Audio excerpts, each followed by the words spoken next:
Oi, doutora Ademir. Oi, tudo bem? Como é que Oi, tá? tudo bem? Boa tarde, seja muito bem-vindo. Eu que agradeço o convite para poder participar junto com vocês, agradeço a todas as pessoas que estão tirando esse tempo para poder bater um papo com a gente, para trocar uma ideia com a gente. Estava acompanhando a tua abertura, você aí, né, dando algumas informações, não só sobre a Ibero-Magistral, que a gente já trabalhou e trabalha há tantos anos. Nós Verdade. temos aí uma relação que não é de hoje, né? Do ponto de vista de conhecer os produtos, conhecer os lançamentos e poder fazer um ou outro trabalho junto à Ibero-Magistral, que sempre me deu muita satisfação, sempre me deu muita alegria, sempre me deu muita realização, e naturalmente Ah, que obrigada. um convite de vocês é sempre um convite que não se recusa, né? Então, eu gostaria de agradecer a vocês pelo convite e me colocar à disposição para esse papo, que é um papo muito importante, muito bacana, e sobre um assunto que eu estudo há mais de 10 anos, na verdade, né? Faz 13 para 14 anos que eu estudo isso de uma forma muito intensa e muito ampla, e eu coroei um pouco esse estudo os estudos sobre estresse e queda capilar, no meu trabalho de mestrado junto à PUC, em 2017, o que não me impediu de seguir estudando e de seguir aprendendo cada vez mais sobre o tema. Então, estou à disposição para a gente poder trocar um montão de informação e falar um pouquinho sobre esse assunto aí. Gostaria de te devolver a palavra para a gente começar a trocar uma ideia. Ah, doutora Ademir, obrigada. Eu que agradeço, é uma honra ter você aqui conosco. Gente, é, pense um médico que entende muito de saúde capilar. É o doutor Ademir. Então, hoje Obrigado, vocês vão obrigado. poder aí beber dessa fonte, né, de toda essa informação valiosa que ele tem para nos dar uma pessoa que realmente entende a fisiologia do cabelo, né, doutora Ademir? É um grande prazer ter você aqui no nosso canal. Realmente, o doutor Ademir é super parceiro. Ele participou com a gente aí de vários desenvolvimentos, inclusive do Keranat, né, doutor Ademir, que é um produto específico Sim, que a gente sim, tem sim. para queda capilar. Então, assim, gente, ele é a pessoa que realmente é especialista aí quando o assunto é saúde capilar. Doutora Ademir, eu até propus esse tema porque eu sei que agora as pessoas estão muito estressadas, né, com tudo que está acontecendo, tanto na questão da saúde, da economia e tudo mais. E a gente falou bastante de estresse relacionado à imunidade, mas a gente sabe que o estresse tem uma relação, também causa grandes danos na fisiologia do cabelo. Então, muitas vezes Uhum. as pessoas têm queda capilar, muitas vezes não associam com o estresse, isso pode acontecer. Então, fala um pouquinho para a gente, né? O que é o estresse e o que entendemos como estresse, como ele atua aí de forma negativa na saúde capilar. Bom, Camila, eu gosto sempre que eu vou falar de estresse, eu gosto de lembrar que a palavra estresse, ela não é uma palavra que ela nasceu na área da saúde. Então, ela vem da física, ela vem da engenharia de materiais, e o termo estresse, quando a gente vai a fundo estudar, é um termo que ele está absolutamente associado a processos de adaptação, né? Então, a palavra estresse, nós temos uma forma meio equivocada de interpretar essa palavra, de interpretar esse termo, mas sem estresse a gente não tem vida. Isso, na verdade, é uma coisa que eu estou, na verdade, papagaiando para você, porque quando a gente vai estudar a teoria do estresse no ser humano, que foi algo que foi bastante estudado pelo médico Rancelli, e ele publicou um material riquíssimo, que foi o grande pontapé para que a gente pudesse compreender os mecanismos estressantes dentro da fisiologia dos animais e inclusive dentro da fisiologia humana. Rancelli, ele ao longo da vida, assim como eu acho que aconteceu com Santos Dumont e com tantos outros, todos os grandes gênios que nós tivemos, né, na nossa história, o Rancelli ele teve uma frustração muito grande, porque ele começou a perceber a forma como os profissionais, as pessoas tinham interpretado o trabalho dele de uma forma equivocada. E que forma equivocada foi essa, né? A gente quando pensa em estresse, a gente está sempre pensando no estresse dentro daquilo que é o elemento mais negativo que o estresse pode trazer. Mas a gente não se lembra, muitas vezes, que sem a ansiedade de um evento importante que vai acontecer, uma viagem importante que nós temos que fazer, uma defesa de um trabalho de mestrado, né? A conclusão Nossa, de um trabalho, vocês que verdade. participam de grandes feiras, né? Poxa, se preparar para aquela feira, para aquele evento, aí vocês têm toda aquela coisa certamente de metas de contatos, metas de venda, sabe, de ter cada vez mais gente conhecendo o trabalho de vocês. Quer dizer, tudo isso gera um estresse que, querendo ou não, tem um desgaste, tem um cansaço, mas é um estresse positivo. Ele vem com uma motivação que é uma motivação maior. É diferente daquelas motivações quando, poxa, a empresa está entrando numa falência, você não está conseguindo pagar os funcionários, né? Ou existe um luto, ou existe uma crise numa relação afetiva. Então, quando a gente tem esse elemento do estresse como uma ferramenta de adaptação positiva, a gente tem mecanismos super bacanas acontecendo com a gente para melhorar a nossa performance, para melhorar a nossa dinâmica, inclusive melhorar a nossa própria imunidade, né, nosso próprio sistema cognitivo e tudo mais. Uhum. Mas existe, né, o estresse, que é aquele estresse que tem o peso negativo. Poxa, eu tenho um trabalho que a minha empresa me entregou, que é um trabalho que não é para hoje, é um trabalho para ontem. Eu trabalho no mercado financeiro. Pensa trabalhar no mercado financeiro no momento atual que nós Nossa, vivemos de crise, né? é um A estresse. a responsabilidade de você tomar conta do dinheiro das pessoas e assim por diante.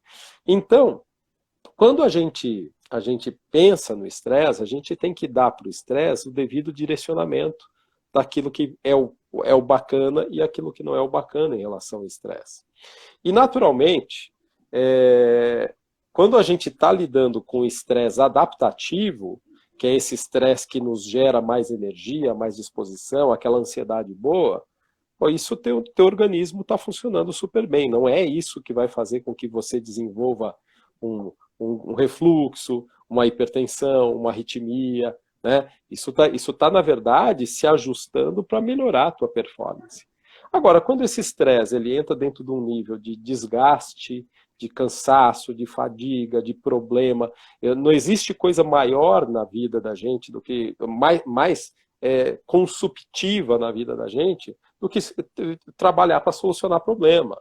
Se você é um cara que tem que apagar incêndio, que todo dia está acontecendo no teu trabalho, isso é absolutamente desgastante. Você não consegue ter foco, por exemplo, para criar, para crescer, para ampliar. Você está sempre tendo que apagar os incêndios que estão surgindo. Esse tipo de estresse realmente é um estresse consumptivo. Ele é um estresse que ele vai gerando um conjunto de mecanismos biológicos que não são facilitadores, são de gerar desgaste mesmo. E é Uhum. esse desgaste que realmente vai ter um papel importante na saúde capilar e na saúde biológica como um todo. O sistema capilar, como a gente conhece, couro cabeludo, folículo piloso, glândula sebácea, ele tem o seu papel nesse mecanismo, né? Mas ele é mais um órgão que pode ser alvo dessa resposta ao cansaço, à fadiga ou à adaptação negativa. Né? E aí, o que eu vou falar sobre adaptação negativa? Eu vou fazer um exercício com você, que é um exercício que quem é da área médica vai entender o que eu estou falando. Eu tinha uma funcionária que trabalhava na minha clínica, que um dia ela pegou uma caixa cirúrgica e ela pegou uma pinça Kelly reta, que é muito parecida com um porta-agulha, e ela colocou na caixa como se fosse um porta-agulha para eu fazer uma sutura. E você não consegue fazer uma sutura bem feita com uma pinça Kelly, diferente daquilo que você consegue fazer com o porta-agulha. Se você usa uma pinça Kelly reta para fazer uma sutura, você está estressando a pinça e você está estressando o profissional. Porque aquilo ali vai te dando um entojo daquele negócio, e você fala, cara, cadê? Me arruma, me arruma um porta-agulha esterilizado, porque eu preciso dele. Eu vou demorar 8 horas mais para fazer do que... Tô brincando. Mas assim, você demora muito mais tempo para fazer e a qualidade do teu trabalho fica negativa. Isso gera estresse, né? No fim, você vai entregar o trabalho, mas não vai ficar como você queria. Então, eu entendo assim, que a primeira coisa que a gente tem que levar em consideração é saber entender o que é o estresse. Né? Saber que muitas vezes as pessoas relativizam o estresse. E o que é a relativização? Né? O exemplo que eu mais uso para falar de relativização é quando você tem uma pessoa que trabalha na bolsa de valores, onde é uma gritaria e um inferno o dia inteiro, né? E você chega para esse cara e você pergunta para ele, quando você está atendendo ele, escuta, a tua atividade é estressante? Ele olha para o lado dele, Camila, ele olha para o lado de cá, ele olha para o lado de lá, todo mundo é igual a ele. Então ele não tem uma mensuração real do que é estresse ou não, porque o basal dele é estressante, né? Então a gente precisa também relativizar. Agora, pega um cara desse, que vive no ambiente de estresse, e pede para ele fazer aula de meditação. Ele fica muito mais estressado na aula de meditação do que ele fica no trabalho dele. Então, tudo é relativo quando a gente fala de estresse. E eu acho que é isso que torna as coisas tão legais, tão individuais e tão, vou dizer assim, subjetivas. Subjetiva é uma palavra que eu trouxe da psicologia. E por que uma palavra que eu trouxe da psicologia? Porque a subjetividade tem a ver com o cenário de vida de cada pessoa individualmente. E esse cenário de vida, que é tão pessoal, que é tão individual, é o que muitas vezes faz com que, quando você faz o design de um tratamento, o planejamento estratégico daquele tratamento, você tenha que ter um pensamento muito mais amplo do que aquele pensamento que, eventualmente, as pessoas têm, que é absolutamente estreito, reducionistas e objetivamente direcionados. Então, eu acho que isso a gente tem que levar em consideração.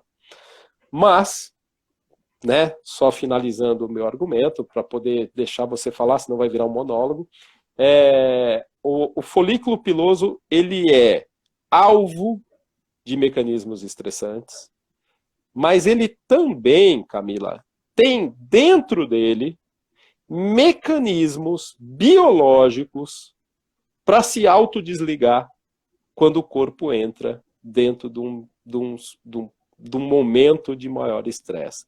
E essa é uma parte ínfima da beleza da fisiologia do folículo piloso. Ah, que maravilha. Então quer dizer que existe estresse bom, né? Quando a gente fala, mas todo estresse é ruim, não necessariamente, né? A gente consegue ver que com isso até a questão do próprio sistema imunológico, ele precisa desse pouquinho de estresse, esse estresse positivo para ficar modulado, enfim, para se reorganizar. E, né, então a gente conseguiu ver aí que nem todo estresse é ruim. E como devemos trabalhar com o estresse para que ele impacte menos na queda capilar? Bom, qual o conselho que você daria em relação a isso? A primeira coisa que a gente tem que pensar, Camila, obrigatoriamente como é que você está vendo esse estresse, como é que a pessoa lida com esse estresse, né? Triar o estresse, ele é muito importante. Ficou faltando eu falar no meu primeiro momento que a gente também tem o estresse biológico, né? O que é o estresse biológico? O estresse biológico é uma fratura, é uma cirurgia, é uma mãe que teve uma criança e que tem que acordar tantas horas na noite para amamentar. Existe aquilo que também é chamado de estresse biológico. É aquela pessoa que tem uma infecção urinária de repetição, né? E aquele corpo fica o tempo inteiro tendo que se resguardar de uma infecção. Então, existe também o estresse biológico que a gente não pode esquecer. Existe uma situação que tem a ver com cansaço cansaço físico, né? O cansaço mental de você pensar demais. Então, tudo isso a gente precisa coordenar e separar. Mas você veio me falar sobre aquilo que poderia ser uma forma de a gente prevenir isso. Bom, eu entendo estresse como se fosse um copo, né, uma balde, uma caneca, que ele tem uma certa limitação até onde ele pode ser tolerado sem que haja um impacto negativo. A partir do momento que eu ponho uma gota além daquilo que eu consigo tolerar, esse estresse ele vai extravasar e vai gerar complicações em outros órgãos e sistemas. Então, a primeira coisa que nós temos que fazer, veementemente, assim, é ter mecanismos de esvaziamento das tensões do dia a dia. Esses mecanismos de esvaziamento, eles vêm sendo estudados há muito tempo e, às vezes, é uma coisa muito, muito simples e a gente, quando vai falar com um paciente, vai falar com uma pessoa, acaba chovendo um pouco no molhado. Né? Por exemplo, tem que fazer atividade física. Cara, tem que fazer atividade física. Se você não tem tempo para fazer uma atividade física, você tem tempo no lugar onde você trabalha, de repente, de você levantar da sua cadeira. Se você não quiser fazer na frente dos seus colegas, vai para um lugar neutro e fazer um alongamento. Relaxar um pouco a tua mente, né? Dar aquela esticada no corpo. Caminha, vai até a copa, bebe um copo de água, toma uma xícara de café, volta, troca uma palavra, 2, 3 minutinhos com alguém. Isso vai criando momentos de relaxamento que são absolutamente muito importantes. Tem um livro de um cara que estudou muito mecanismos estressantes, os livros deles não são, alguns livros dele não são tão atuais, mas eu usei esses livros na construção da minha hipótese dentro do mestrado, que é o Ernest Lawrence Rossi, que, se eu não me engano, o livro chama 20 Minute Break. Então, a pausa a cada 20 minutos. Né? E ele deixa muito claro que o nosso mecanismo, os nossos mecanismos cerebrais de diminuição das tensões, de melhora de performance, eles ficam mais efetivos se a cada 20 minutos a gente der uma pequena pausa. Né? Que seja uma pausa para tomar um copo d'água, para levantar da cadeira, para fazer abaixar o corpo, para levantar o corpo, esticar e sentar de novo. Você ter um momento de lazer, né? Eu lembro que alguns anos atrás eu era absolutamente um doente, né? Trabalhava que nem um doente. Então eu começava muito cedo no consultório, sempre gostei de começar muito cedo, ia até tarde no consultório, chegava em casa, dava janta para as crianças e depois ia para a bancada de trabalho, como eu estou aqui agora falando com você, eu estou em casa agora. Eu começava a bancada de trabalho e ia até mais ou menos meia-noite, 1h. Até que, em determinado momento, eu conversando com terapeuta, conversando com pessoas próximas, poxa, eu tomei consciência, uma consciência real, de que eu precisava parar, de que chegava um determinado horário do meu dia que não adiantava eu ficar na frente da mesa, primeiro que eu não produzia como eu gostaria de produzir, segundo que eu me cansava mais para o dia seguinte. Então a gente precisa fazer a leitura que o nosso corpo dá para a gente das nossas pausas. Não é ser um procrastinador, não é ser uma pessoa preguiçosa, é você entender aquilo que o teu corpo está te pedindo. É você se permitir uma tomada de sol de manhã, é você permitir uma caminhada no final do dia. Eu tenho amigos que moram em cidades praianas, Florianópolis, Rio de Janeiro, litoral norte paulista, né, que são colegas de faculdade. Pô, acabou o expediente deles, eles vão fazer uma caminhada na areia, eles vão para um clube, eles vão jogar futevôlei, vôlei de praia. Cara, esses caras, eles têm o mesmo estresse que qualquer um de nós aqui em São Paulo tem. Mas, ao final do dia, eles puseram o pé na areia da praia, o nível de tensão deles... Uma válvula de escape, né? É uma válvula, e você não precisa pagar por isso, porque eu acho que essa é uma questão absolutamente muito significativa, muito importante. Aquilo que te relaxa, muitas vezes não é pago, é de graça, é fazer uma caminhada, é brincar com os teus filhos, é pôr um pé na areia, é descer na academia do prédio. Esse tipo de situação, esse tipo de coisa faz um bem absolutamente muito grande. E nós sabemos, você na tua abertura foi lindamente clara quando você falou da questão que diz respeito ao eflúvio telógeno, que é uma das quedas que aumentou exponencialmente no último ano. Verdade. Absurdamente no último ano. Eu nunca atendi tanto eflúvio telógeno na minha vida. E vou te falar, chega essa época do ano, quando nós temos as quedas sazonais femininas, principalmente as quedas sazonais femininas, os eflúvios femininos, eu estou assustado o quanto que essas pacientes estão chegando no consultório, estão chegando na clínica, elas estão chegando com uma velocidade absurda. E aí o que a gente faz, Camila? Assim, a vida principalmente para as mulheres, a vida é muito dura com vocês.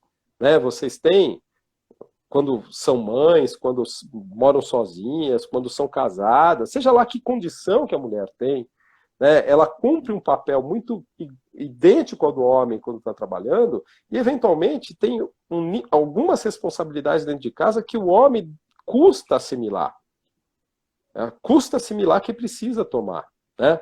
Eu não tenho esse problema porque eu moro sozinho desde 2014, que praticamente eu moro sozinho, morei sozinho várias vezes na minha vida, então eu sei que eu tenho que comprar coisa no mercado, eu tenho que fazer minha comida, eu tenho que cuidar dos meus filhos quando eles estão comigo, eu sou pai solteiro. Mas de qualquer forma, é legal, né? As mulheres falam, sou mãe solteira, eu sou pai solteiro. Eu pensei agora, falei, nossa, que diferente, né? É difícil a gente ouvir realmente, né? Esse termo. Eu sou pai solteiro, então eu cuido dos meus filhos. A minha filha, que mora em São Bernardo com a mãe, tirou a quarentena para ficar comigo. E aí não é só evidentemente estar com ela. É estar com ela e ela está fazendo homeschooling. E ela tem que ir bem na prova, ela tem que estudar, ela tem que ter comida de manhã e de tarde. Por sorte, a minha sorte é que ela quer ser cozinheira. Então tem dia que ela vai para a cozinha, e faz. Então a gente precisa entender que desafogar o estresse é uma ferramenta importantíssima para que ele impacte menos o nosso organismo. Ah, mas nós vamos conseguir coibir isso absolutamente? Não. Não dá. Tem horas que não dá, mas a gente tem que tentar. E eu acho que a coisa mais preciosa do mundo é tentar. Mas nessas horas que a gente está vivenciando o estresse, é o tentar sem cobrar.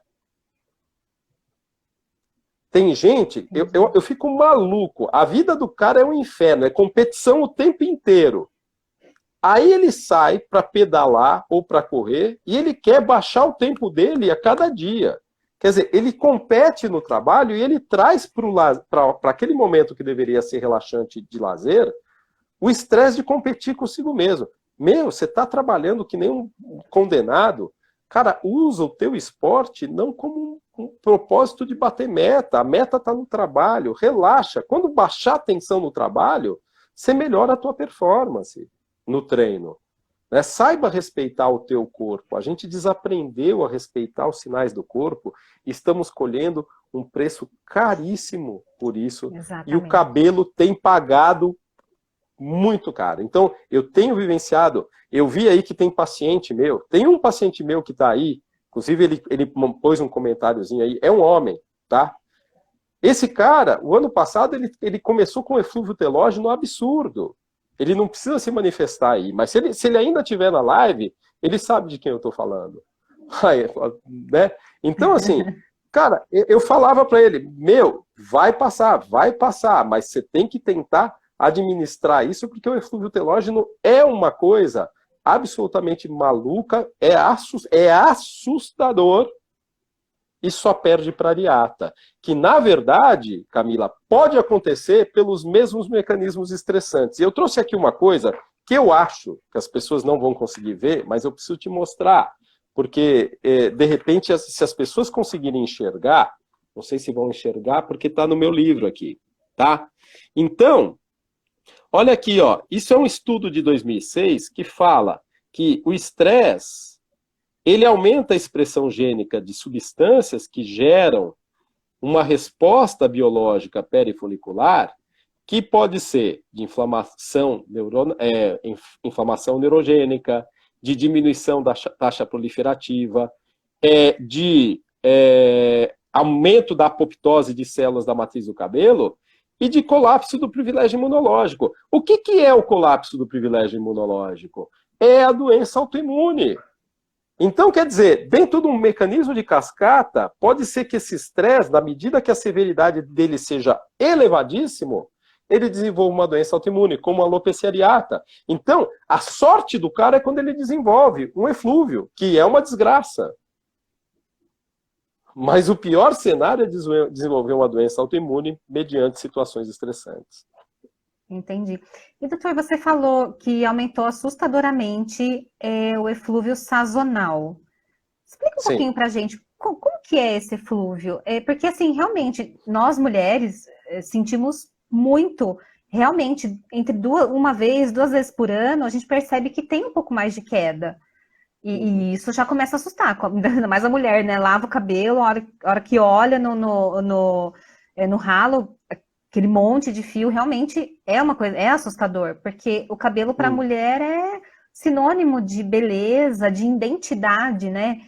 E sexualidade também, né? Então, fala um pouquinho pra gente, como que é isso, né? Essa questão desse eflúvio sazonal. Eu acho que bastante gente não entende, né, sobre esse assunto. Então, Camila, o eflúvio sazonal, ele tem a ver com conjunto de eventos que acontecem quase que de forma sobrepostas, né? O nosso eflúvio sazonal mais significativo, mais importante, ele acontece no período que nós sempre associamos à estação de perda das folhas, que é o outono, que na verdade é o agora, né? É verdade. Tanto é que eu tenho um livro que é de queda de cabelo feminina, que eu batizei de Outono para Meus Cabelos, Histórias de Mulheres com Perda Capilar.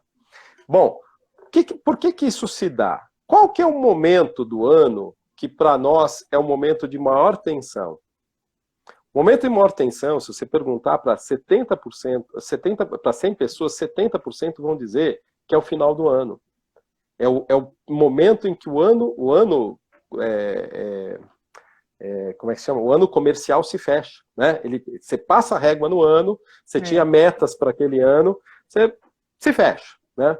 Então, o fechar do ano é uma coisa muito importante para nós, é quando a gente entra naquele nível de mais estresse, é quando a gente está mais cansado, é quando a gente anseia assustadoramente por aquelas férias que você vai poder ir para a praia, vai poder curtir com a família, né? E assim por diante. Mas existem estudos que provam que há uma situação muito interessante vinculada à incidência da radiação ultravioleta, que na época do verão, no hemisfério sul, a incidência ela fica mais agressiva do que no inverno. E a radiação ultravioleta, ela modifica o padrão do crescimento capilar, induzindo muito cabelo que estava na fase de crescimento a entrar na fase de transição, que é aquela fase catágena que precede a fase de queda, que é a fase telógena. E como você muito bem explicou, depois de uns 2, 3, 4 meses, a gente vai ter um fluxo de perda de cabelo na forma de troca. Então o eflúvio, ele não é uma queda complicada, ele é desgraçada, mas não é complicada. Eu falo que é desgraçado porque assusta. Assusta, mas demora para passar, né? Demora para passar, porque o esvaziamento dos folículos que entra e um papel absolutamente muito importante e muito grande para nós. Por quê? Porque, de certa maneira, esse final do ano e essa incidência solar mais importante, elas são quase que concomitantes. Então você tem 2 eventos que são eventos que você não controla, né? Ah, mas e se eu proteger meu couro cabeludo com boné, com chapéu? Se você proteger, lindo. Mas você vai conseguir proteger todo dia, 100% do tempo? Você vai estar na praia o tempo inteiro e vai conseguir proteger? Né? E aí, quando a gente pensa, você vai conseguir bloquear, você vai conseguir extravasar o teu copinho de estresse no final do ano, como você deveria extravasar, sendo que você está com um monte de coisa para você entregar antes do dia 18, dia 20 de dezembro? Então, às vezes, não. A gente tem uma ilusão, eu tenho repetido isso consistentemente, uma falsa ilusão de controle, que é uma das coisas mais destrutivas na nossa vida. Porque quando a gente tem quanto maior é a nossa falsa ilusão de controle, maior é o tombo que a gente toma diante dos atravessamentos da vida. Tá? Então isso gera tensão. O controle é uma coisa tensa. Controlar é tenso. E a queda de cabelo sazonal, ela acontece, então, por conta desses fatores, principalmente por conta desses fatores concomitantes. Mas tem uma coisa interessante, Camila, não é todo ano que a gente tem um volume grande dessa queda sazonal. E eu falo um volume grande por conta da procura que as mulheres fazem e os homens fazem na clínica, né? Não é uma coisa que você olha e você fala, todo ano é assim. Não é. Esse ano em especial, não me pergunte por quê, mas o troço começou em janeiro, em fevereiro. Nós entramos na quarentena, ferrou, né?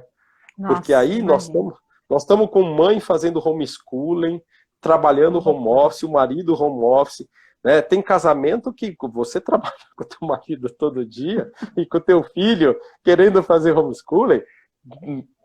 É um troço, é maquininha de fazer louco. Né? A adaptação é muito complicada, né? Não é nem adaptação, isso é desadaptativo. Né? Isso é completamente desadaptativo.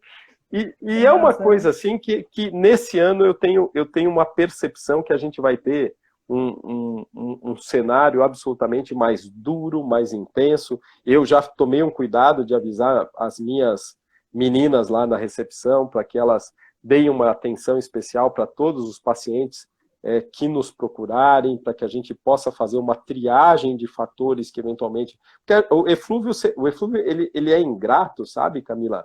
Mas você não pode descartar os fatores biológicos. Uhum. Hoje mesmo eu estava atendendo uma paciente pela manhã, que ela toma, eu acho que uns 4 remédios para sistema nervoso central. E existem muitas medicações do sistema nervoso central que provocam eflúvio. Ela não tem um folículo vazio, ela tem uma queda volumosa, uma reposição absurda, altamente compensatória a queda que ela tem, só que a queda não cessa. Só que fazendo um estudo das medicações que ela está usando, ela está usando 3 medicações que comprovadamente têm um papel importante na interferência do ciclo capilar. Então ela vive esse eflúvio, ela vai continuar vivendo se ela continuar tomando essas medicações. Agora, ela está controlada da ansiedade e dos transtornos fóbicos dela com essas medicações. Eu vou sugerir para ela uma troca das medicações? Complicado, né? Para ela dar um passo para trás? Não vou, né? Então, às vezes, até o remédio para o estresse, né, que a gente está falando agora, que é o caso da paciente, ele causa queda de cabelo tipo eflúvio. Então, o eflúvio é um bicho. Uhum. Isso é importante porque ingrato, acho que né? muitas pessoas tomam, né? Às vezes fazem uso dessas medicações, tem uma queda que às vezes não tem fim e pode ser associado a isso, né? É uma informação fantástica. Acho que é super importante as pessoas terem essa consciência também. E não é só essa medicação, né? São várias medicações de várias classes, de várias especialidades. E o cuidado que eu tenho quando eu estou trabalhando é, primeiro, eu trio todas as outras causas, todas, eu excluo tudo aquilo que eu posso excluir para evitar apontar o dedo para o remédio. A partir do momento que eu percebo que eu não tenho outra opção que justifique aquele problema que a gente está tendo, e eu sei que aquela droga é de uma classe que pode causar problema capilar, aí eu chego para o paciente e falo assim, ó, eu fiz de tudo para não ter que trocar a tua medicação para pressão, para ansiedade, para depressão, para seja lá o que for, mas infelizmente eu vou ter que mandar a cartinha teu cardiologista, para o seu endocrinologista, para o seu psiquiatra, para o seu nefro, para que a gente possa entrar num acordo. Porque eu percebo que a queda de cabelo te deixa estressada e a tua medicação para ansiedade, depressão e para o próprio estresse, elas estão causando mais queda de cabelo. Então nós temos um efeito cíclico que a gente precisa cortar. Agora eu preciso da participação do psiquiatra ou do neuro para a gente tirar essa medicação, substituir por uma outra, para que a gente possa avaliar se esse quadro melhora. Ah, perfeito. E aí eu tô vendo, né, o pessoal perguntando, gente, como faz então, né, doutora Ademir, o que você sugere, né, de tratamento? Nossa, chegou um paciente com eflúvio telógeno, o que você sugere, né? Você já falou um pouquinho dessa questão de entrar no acordo quando o paciente toma as medicações, né, para sistema nervoso central e, de repente, os outros medicamentos também que possam interferir. E no caso de eflúvio, né, ou essa queda relacionada ao estresse, qual que é a sua estratégia? Então, Camila, como eu te falei, a primeira coisa que a gente faz é fazer uma leitura, né? Eu brinco quando eu estou dando aula para os meus alunos que hoje uma das coisas que a gente mais tem do ponto de vista de comportamento das pessoas é uma negação do estresse, né? As pessoas negam. Aquilo que eu falei, a pessoa acha que estar estressada é estar tá trincando, né? Tá trincando. Não, não é. Se você fica 3 noites sem dormir aquilo que você está acostumado a dormir, você já está trabalhando adaptado. Então, pensando no estresse como um mecanismo de adaptação. Vai chegar no teu final de semana, você dá aquela compensadinha. Às vezes você dorme 1 hora a mais no final de semana, teu organismo, usando uma palavra que alguém usou aí, né? O teu organismo entra em homeostase, né? Ele busca o equilíbrio. A natureza do ser humano é buscar o equilíbrio biológico. E eu vi que eu tenho uma amiga minha que é psicóloga aí, que está assistindo a live, e também buscar o equilíbrio psíquico. O sistema psíquico tem as suas ferramentas de adaptação para que ele possa encontrar o seu equilíbrio dentro desse processo. Bom, a coisa que a gente tem que fazer, Camila, é fazer uma leitura o mais completa possível, né, para que a gente possa chegar a um diagnóstico. Eu não tenho por que ficar tergiversando, mas às vezes o paciente vai chegar ao insight do motivo pelo qual ele está tendo eflúvio depois de muito pensar. Às vezes ele vai levar esse exercício de refletir para casa e ele vai tergiversar em casa até que ele tenha um insight 2 meses depois. Fala, doutor, agora eu estou lembrado que em determinado momento eu vivi uma situação assim e isso, de certa forma, teve um papel. Aí você vai falar, porra, que bom que você achou. Porque eu não estava achando, a gente já tinha excluído todas as causas e alguma coisa... Tem pacientes que a gente vai ter esse ponto de interrogação e acabou. Tem que ter essa interação, né, entre você e o paciente, né? O paciente também tem que te ajudar nesse sentido, né? Exatamente. E aí é que entra aquela coisa, Camila, que eu tenho sido persistente em dizer, principalmente nas lives, porque quando a gente está dando curso, a gente pega muito profissional, né? Mas nas lives que a gente tem feito com uma certa recorrência, inclusive eu vou fazer uma live amanhã, às 9 da noite, no meu Instagram, para falar sobre sucesso no tratamento, né? Eu estou fazendo agora, eu criei um canal de relacionamento afetivo, né, que é o Reflexões de um Rinoceronte, que eu tenho feito uma live por sábado. É legal pra caramba, eu estou falando de coisas que eu nunca imaginei que eu fosse falar, mas que vieram dos meus estudos sobre estresse, sobre relacionamento humano, do meu mestrado e assim por diante. Mas, primeiro então, a gente tem que ter uma habilidade de buscar de uma forma absurda as informações precisas, mas também entregar para o paciente uma tarefa de casa, que ele tem que ajudar, porque às vezes quando você não consegue encontrar em exames, naquela consulta, na conversa, chega um momento que você tem que virar para ele e falar assim, pensa de hoje para 6 meses para trás. Tenta olhar no teu calendário e ver o que aconteceu de importante, porque se você encontrar, eu tenho inclusive como te prever a melhora. Se você não encontrar, fica mais difícil. Agora, naturalmente, que, como eu disse, pode ficar esse ponto de interrogação. Quando a gente está falando em queda de cabelo por estresse, eu gosto de brincar de uma coisa muito importante. Quem tem assistido minhas lives tem visto que eu tenho falado isso bastante. Eu não consigo mexer naquele estresse que o cara teve há 3 meses atrás e que está derrubando o cabelo dele hoje, que pontualmente ficou ali. Exceto se eu tenho um outro fator estressante correndo até hoje. Mas aquele estresse lá de trás, eu não consigo. Então tá lá. É uma marca, né? É uma ferida que está cicatrizando com a queda de cabelo. Mas eu posso induzir, através de cuidados que a gente chama de biomodulação, né, de estímulos da matriz do cabelo, a fazer com que esse cabelo ele trabalhe mais. Cabelo não, com que essa matriz do cabelo trabalhe mais, trabalhe melhor, que ela tenha uma performance para que a resposta de recuperação do cabelo desse paciente seja mais rápida. Então, às vezes você não tem o que fazer para promover uma redução da queda, porque essa é a grande questão do eflúvio. Você não consegue fazer parar de cair até que todos os cabelos que tenham que cair venham a cair. Mas você pode acelerar a reentrada desse cabelo numa fase de crescimento e manter esse cabelo crescendo com uma performance melhor. E esse é o grande segredo. Eu tenho também repetido consistentemente que o foco de qualquer tratamento capilar não é a queda de cabelo, é a normalização do crescimento capilar. Porque a queda de cabelo é uma consequência de algum evento de desadaptação do crescimento.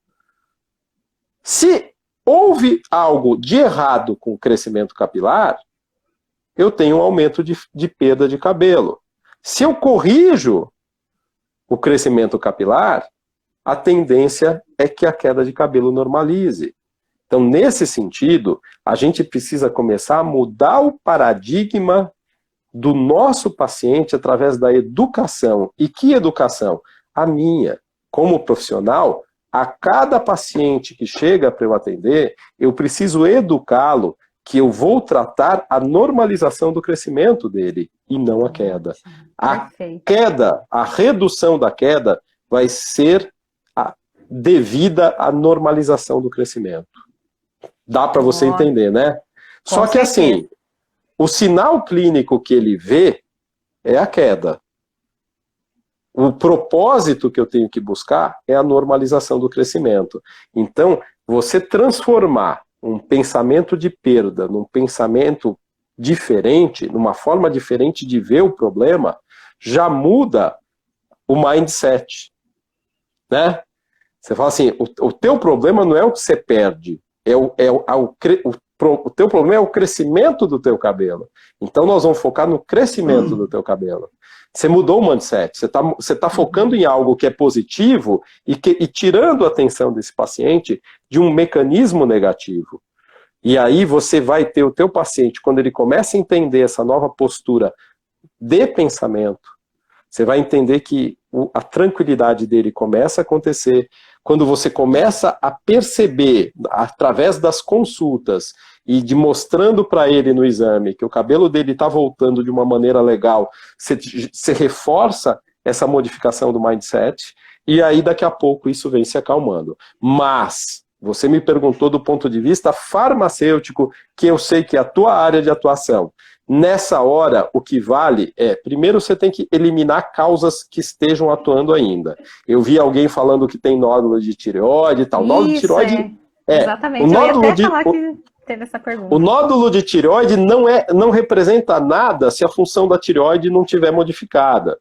Né? Então, o nódulo pode ser um achado laboratorial, um achado de exame de palpação, um achado de exame ultrassonográfico, mas se a tireoide tiver normofuncionante, O nódulo de tireoide, ele vai ter que ser acompanhado pelo endocrinologista, mas não é isso que pode estar causando queda de cabelo para paciente. Porém, se você tem alguma causa aí, vamos pensar, num hipotireoidismo que está demorando para ajustar a dosagem da medicação, certo? Então, o médico vai, o paciente vai no endocrinologista, vê que está com hipotireoidismo, ele dá uma dosezinha, aí daqui a um mês volta, faz um exame, pô, essa dose não está legal, vamos melhorar. Aí isso vai se arrastando até que se acha um ponto de equilíbrio. Isso é normal, isso vai acontecer. Cada organismo é um organismo. Às vezes o médico aposta numa dose achando que vai cair que nem uma luva, e ele tem que fazer a sintonia fina. Mas às vezes demora 6 meses, 8 meses, 9 meses. Né? Enquanto esse ajuste não acontece, é cabo de guerra. A queda de cabelo é cabo de guerra. O que é cabo de guerra? Vai haver uma força fazendo com que a raiz do cabelo pare de funcionar, ou diminua a velocidade de funcionamento, que é o hipotireoidismo, e a gente, como profissional, tem que fazer com que essa atividade da matriz seja acelerada. Então, a doença puxa para lá e eu puxo para cá. Uhum. Deu para você entender? Então, o que eu tenho que usar? Biomodulação. Eu tenho que aumentar a produção de fatores de crescimento na matriz do cabelo, eu tenho que aumentar a atividade proliferativa, eu tenho que melhorar a nutrição, eu tenho que melhorar uma cacetada de condições biológicas para aquela raiz, para que ela sinta menos aquilo que, de repente, citando o exemplo da tireoide que eu estava falando, a desaceleração que a tireoide quer fazer não seja sentida pela raiz. Ah, maravilha. Não sei se ficou claro aí. Perfeito. Gente, se alguém tiver mais alguma dúvida, a gente tem 5 minutinhos. Nossa, tá tão bom o papo. Olha, daria pra gente falar horas, né, de tantos problemas aí que causa queda capilar. Então, gente, eu acho que o que dá para concluir, né, doutora Ademir, é que um tratamento de queda não é de hoje para amanhã, que a pessoa vai ter o resultado, vai ter aí algumas semanas ou até alguns meses e tem que ter manutenção, né, sempre desse tratamento. Eu acho que quando a pessoa percebe que está começando esse processo de queda difusa e acelerada, tem que procurar um profissional.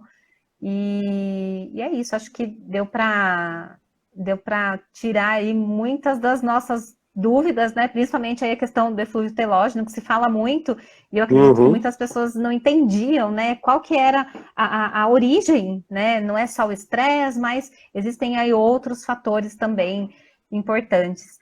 Doutora Ademir, pode falar. Eu gostaria de fazer alguns pequenos comentários, né? Eu sei que as pessoas, pela sua abertura, devem saber que a gente fez alguns trabalhos juntos, estamos fazendo um agora nesse momento, mas assim, a nossa experiência, por exemplo, com o Keranat, que é um produto que vocês têm que é muito bacana, e mesmo com os peptídeos de colágeno, como o Verisol, que eu uso para cabelo também, eu digo para vocês que tem um papel muito importante para melhorar a saúde desse cabelo.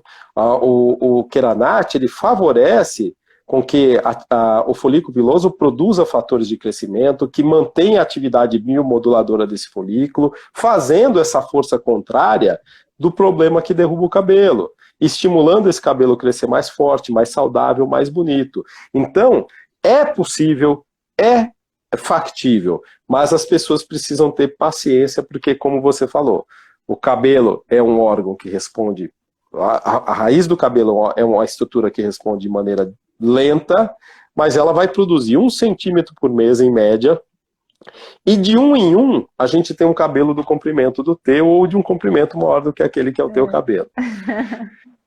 Maravilha. Bom, deixo a palavra para você. Eu quero só, por um último momento, convidar as pessoas para participarem da minha live amanhã às 9, falando sobre sucesso e fracasso do tratamento capilar. E eu vou fazer um favor, eu vou falar para você o seguinte: eu quero dar um livro desse para uma das pessoas que assistiram a live. Eu vou pedir para vocês elegerem aí alguém para que a gente possa mandar. Eu não sei se eu encaminho para vocês mandarem, ou se você me encaminha. Ou se você me encaminha um endereço, que eu encaminho diretamente, tá? Reflexões sobre psicossomática e queda de cabelos, tá bom? Maravilha. Gente, tira uma foto aí da live agora, quem estiver assistindo, e manda no nosso direct pra gente fazer um sorteio, então, do livro do Dr. Ademir Júnior, tá? Lindo. Corre lá, tá? Corre lá que a gente tá finalizando aqui a nossa live, mas dá tempo ainda de vocês tirarem aí um print e mandar no direct da @iberomagistral, tá bom? Doutora Ademir. Muito obrigado, gente. Muito obrigada. Olha, foi maravilhosa a nossa live. Eu acho que muito esclarecedora. Vamos marcar outras, né? Porque eu acredito que as pessoas têm muitas dúvidas, né, aí. E, gente, Não contem tenha com o dúvida. doutor Ademir, né? Contem com ele. Se tiver problema capilar, contem com ele, que ele é o especialista na área e vai poder ajudá-los aí muito mesmo. E, né, quando o assunto é cabelo, né, doutora Ademir? É a sua especialidade, né?